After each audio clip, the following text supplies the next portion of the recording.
مسلمان بنا لیا تو کامیابی ہے. اللہ فرماتے ہیں نہیں نہیں، جس نے اپنے نفس کو پاک کر لیا یہ کامیابی ہے، یہ کامیابی ہے. اور یہ چھوٹی کامیابی نہیں ہے. اللہ نے یہاں کامیابی کا جو اسلوب بتایا ہے وہ بڑا عجیب ہے. اس آیت میں جس کامیابی کو اللہ نے بیان کیا ہے وہ کسی عام انداز میں بیان نہیں کیا. ایسے نہیں کہا کہ کامیاب ہو گیا. ذرا اس کے سیاق کو دیکھیں، پیچھے دیکھیں. قرآن مجید کی اس سورۃ الشمس، اس کی بقیہ آیات کو دیکھیں. اللہ نے بڑا عجیب انداز اختیار کیا ہے. بتائیں اللہ کو اپنی بات کرنے کے لیے کیا قسم اٹھانے کی ضرورت ہے؟ کیا قسم اٹھانے کی ضرورت ہے؟ لیکن اللہ نے ہماری کمزوری کو سامنے رکھتے ہوئے بات کی اہمیت کو بتانے کے لیے اللہ نے قرآن مجید میں بعض مقامات میں بعض اعمال کے لیے اللہ نے قسم اٹھائی. جیسے والعصر ان الانسان لفی خسر الا الذین آمنوا وعملوا الصالحات وتواصوا بالحق وتواصوا بالصبر. اللہ نے فرمایا سارے انسان نقصان میں، قسم اٹھا کے فرمایا سارے انسان نقصان میں ہیں، لیکن جن میں یہ چار خصوصیات ہوں وہ نقصان سے بچ گئے. ایمان والے، نیک اعمال کرنے والے، حق بات کی تلقین کرنے والے اور صبر کی تلقین کرنے والے. باقی سارے نقصان میں ہیں. یہ ایسے لوگ بچ گئے جن میں یہ چار خوبیاں ہیں. اور جب انسان کی عظمت کی، انسان کی تکریم کی، بلکہ یوں کہیں کہ انسان کے حسن کی بات آئی، انسان کے حسن کی بات آئی، تو اللہ نے ایک نہیں، دو نہیں، چار قسمیں اٹھائی. والتین والزیتون وطور سینین وہذا البلد الامین. چار قسمیں اٹھا کے فرمایا لقد خلقنا الانسان فی احسن تقویم. میں نے انسان کو بڑا خوبصورت بنایا. اللہ نے چار قسمیں اٹھا کے فرمایا ہے کہ میں نے انسان کو خوبصورت بنایا ہے.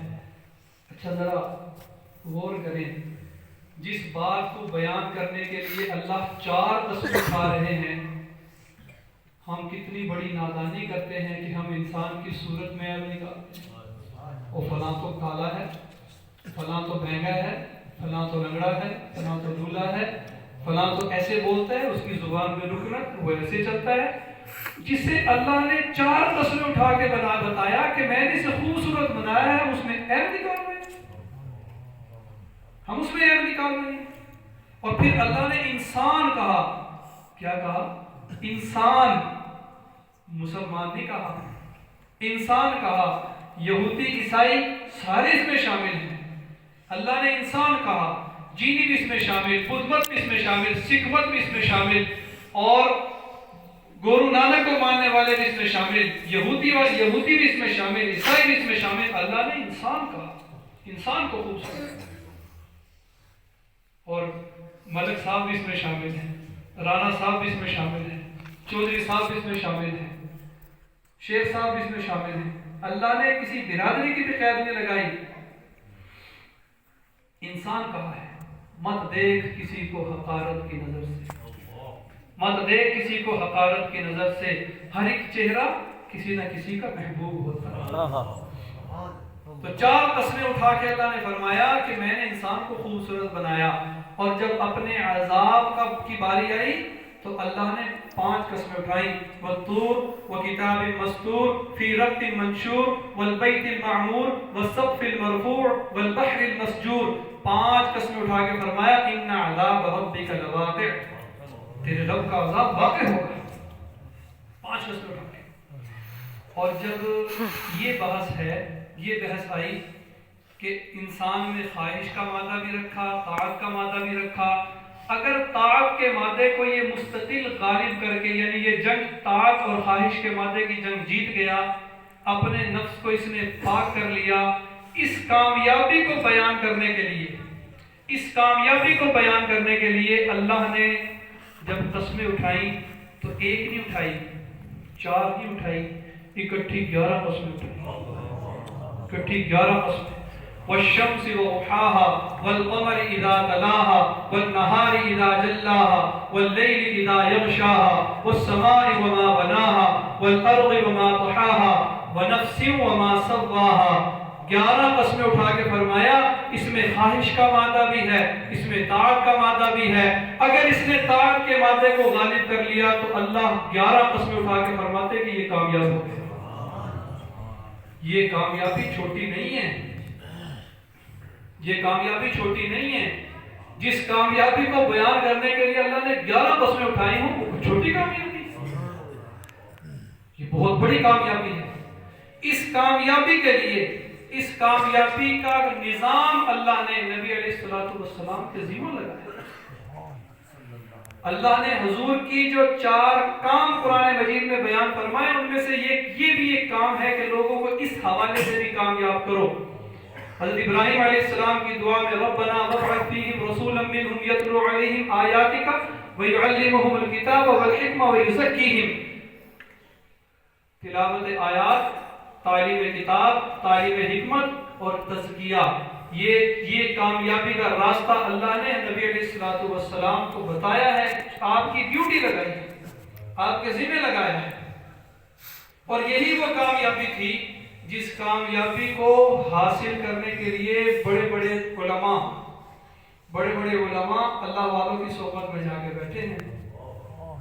عام بندے نہیں، تاجر نہیں، بزنس مین نہیں، مل مالکان نہیں، بادشاہ نہیں، بڑے بڑے علماء. آخر کوئی تو ایسی بات تھی اس کامیابی میں کہ بڑے بڑے اکابر علماء اللہ والوں کی صحبت میں جا کے بیٹھے. امام اعظم ابو حنیفہ رحمۃ اللہ علیہ، امام جعفر صادق رحمۃ اللہ علیہ کی صحبت میں گئے. حضرت امام احمد بن حنبل رحمۃ اللہ علیہ، حضرت بشر حافی رحمۃ اللہ علیہ کی صحبت میں گئے. امام سفیان ثوری رحمۃ اللہ علیہ، ابو ہاشم صوفی رحمۃ اللہ علیہ کی صحبت میں گئے. امام فخر الدین رازی رحمۃ اللہ علیہ، شیخ نجم الدین کبرا رحمۃ اللہ علیہ کی صحبت میں گئے. مولانا جلال الدین رومی رحمۃ اللہ علیہ، شاہ شمس تبریز رحمۃ اللہ علیہ کی صحبت میں گئے. اور ہمارے دادا پیر سید علاء الدین شاہ صاحب جیلانی رحمۃ اللہ علیہ کی صحبت میں جامعہ اشرفیہ کے شیخ التفسیر مولانا موسیٰ روحانی بازی رحمۃ اللہ علیہ ہے. یہ پتہ ہے کس پائے کے عالم تھے؟ مولانا موسیٰ روحانی بازی رحمۃ اللہ علیہ پتہ ہے کس درجے کے عالم تھے؟ مصر میں جامعۃ الازہر کی یونیورسٹی میں حضرت تشریف لے گئے اور حضرت نے پوچھا کہ بھئی یہاں کوئی ایسی کتاب آپ کے پاس ہے جو بڑی مغلق ہو آپ کے لیے، آپ کو سمجھ نہ آتی، آپ اسے حل نہ کر سکتے. تو وہ ایک کتاب لے کے آئے کہ حضرت یہ ایک کتاب ہے، بڑی مغلق ہے، ہماری سمجھ سے باہر ہے، ہمیں سمجھ نہیں آئی. جامعۃ الازہر کے یونیورسٹی کے اساتذہ اس کتاب کو حضرت کے سامنے پیش کر کے فرماتے ہیں کہ یہ بڑی پیچیدہ کتاب ہے، ہماری سمجھ سے باہر ہے. حضرت نے وہ کتاب اپنے ہاتھوں میں لی، مسکرا کے فرمایا میری لکھی ہوئی ہے. اللہ کس پائے کے عالم تھے. اور ہمارے دادا پیر سید علاء الدین شاہ صاحب جیلانی رحمۃ اللہ علیہ کی صحبت میں جا کے بیٹھے ہیں. سلوک بھی طے کیا ہے، اجازت بھی دی ہے. یہ وہ کامیابی حاصل کرنے کے لیے گئے ہیں جس کامیابی کو اللہ نے 11 قسمیں اٹھا کے بیان کروایا. اور ہمارے اکابر دیوبند، علماء دیوبند کا معاملہ سنیں. مولانا یعقوب نانوتوی رحمۃ اللہ علیہ، مولانا قاسم نانوتوی رحمۃ اللہ علیہ، مولانا رشید احمد گنگوئی رحمۃ اللہ علیہ، مولانا خلیل احمد سہارنپوری رحمۃ اللہ علیہ، مولانا اشرف علی تھانوی رحمۃ اللہ علیہ. یہ علم کے پہاڑ ہیں، علم کے پہاڑ. یہ حاجی امداد اللہ مہاجر مکی رحمۃ اللہ علیہ کی صحبت میں تھے. یہ اسی کامیابی کو حاصل کرنے کے لیے جس کامیابی کو اللہ نے 11 قسمیں اٹھا کے بیان فرمایا، اس کامیابی کو حاصل کرنے، یہی تو وہ کامیابی تھی جس کامیابی کو بڑے بڑے علماء کو اللہ تعالیٰ نے اللہ والوں کی صحبت میں بھیجا کہ جاؤ اس کامیابی کو حاصل کرو. یہی وہ کامیابی تھی جس کامیابی کو حاصل کرنے کے لیے حاجی عبد الوہاب صاحب رحمۃ اللہ علیہ، مولانا عبد الجلیل رائے پوری رحمۃ اللہ علیہ کی صحبت میں تھے اسی کامیابی کو حاصل کرنا. یہی وہ کامیابی تھی جس کامیابی کو حاصل کرنے کے لیے مولانا نذر الرحمان صاحب دامت برکاتہم العالیہ، خواجہ خان محمد صاحب رحمۃ اللہ علیہ کی صحبت میں تھے. یہی تو وہ کامیابی تھی جس کامیابی کو حاصل کرنے کے لیے مولانا مفتی تقی عثمانی صاحب دامت برکاتہم جیسے اس پائے کے عالم، جسے اردن کی یونیورسٹی نے 500 پوری دنیا میں 500 مؤثر ترین علماء کی جو لسٹ جاری کی ہے اس میں مفتی تقی عثمانی صاحب دامت برکاتہم العالیہ کا نمبر پہلا ہے پوری دنیا میں. یہ اس کامیابی کو حاصل کرنے کے لیے ڈاکٹر عبدالحی عارفی رحمۃ اللہ علیہ کی صحبت میں. یہ کامیابی چھوٹی کامیابی ہے. اسی کامیابی کو حاصل کرنے کے لیے بڑے بڑے علماء اللہ والوں کی صحبت میں گئے ہیں اور انہوں نے اس کامیابی کا سرٹیفکیٹ دیا ہے، جسے اجازت و خلافت کہتے ہیں، اس کامیابی کا سرٹیفکیٹ دیا ہے۔ اسی کامیابی کا سرٹیفکیٹ ایک نشست میں مولانا یوسف لدھیانوی شہید رحمۃ اللہ علیہ سے ایک نشست میں 3 بڑی شخصیات کو اللہ تعالیٰ نے عطا فرمایا۔ ایک نشست میں مولانا فضل الرحمان صاحب دامت برکاتہم العالیہ، مولانا طارق جمیل صاحب دامت برکاتہم العالیہ اور مولانا اعظم طارق صاحب شہید رحمۃ اللہ علیہ، ان 3 بزرگوں کو ایک نشست میں مولانا یوسف لدھیانوی شہید رحمۃ اللہ علیہ نے اسی کامیابی کا سرٹیفکیٹ دیا۔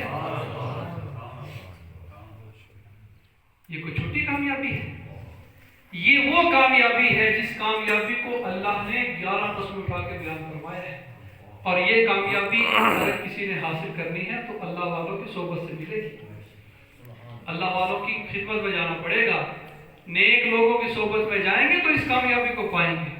اور یہی کامیابی ہے جس کامیابی کو حاصل کرنے کی ہمارے حضرات جگہ جگہ جا کے دعوت دیتے ہیں کہ بھائی اللہ والوں سے جڑ جاؤ، بیعت کے تعلق سے جڑ جاؤ، جہاں آسان ہو، جس اللہ والے کی صحبت میں جانا آسان ہو، جہاں آپ کے لیے پہنچنا آسان ہو، وہاں جائیں، ان سے بیعت کریں، اور بیعت کرنے کے بعد ان کی صحبت میں اس کامیابی کو سیکھیں، اس کامیابی کو حاصل کریں۔